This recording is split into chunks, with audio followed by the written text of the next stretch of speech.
উজু করার কারণে ভঙ্গ হয় আটটা কারণে। এক নম্বর পেশাব পায়খানা করলে উজু যায়। পেশাব পায়খানা করলে উজু যায়। পেশাব পায়খানা রাস্তা দিয়া রক্ত বা কীড়া পোকা বের হলেও উজু যায়। 2 নম্বর গেল। 3 নম্বর শরীরের যে কোনো জায়গা থেকে নাপাকি বাহির হইলে উজু যায়। যেমন শরীর কাটে গেলে রক্ত বেরায় বা ফোট হলে কুঁচ বেরায়, হ্যাঁ, তো এসব হলে কি রক্ত বেরালেও উজু যাবে। আর এই শরীরের রক্তটা নিজের জায়গা থেকে পরিচয় লাগবে, নিজের জায়গা থেকে সরা লাগবে। তো কয় নম্বর গেল? 3 নম্বর। 4 নম্বর মুখ ভর্তি করে বমি করা। মুখ ভরে বমি করলে কি হয়ে যায়?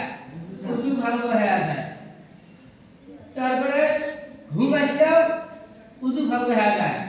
ঘুম আসলেও উজু ভঙ্গ হয়ে যায়। আর কত সময় মানুষ বসি এসে ঘুমে, ঠিক কোনো জায়গা এসে ট্যাগ লাগে ঘুমেলেও ওই যেটা বস্তুটা ট্যাগ লাগাইবে ওই বস্তুটা যদি সরে দেওয়া যায়, মানুষটা যদি পড়ে যায়, যদি ব্যালেন্স সারা হয়ে যায়, তাহলে ভাববেন ওটা উজু গেছে।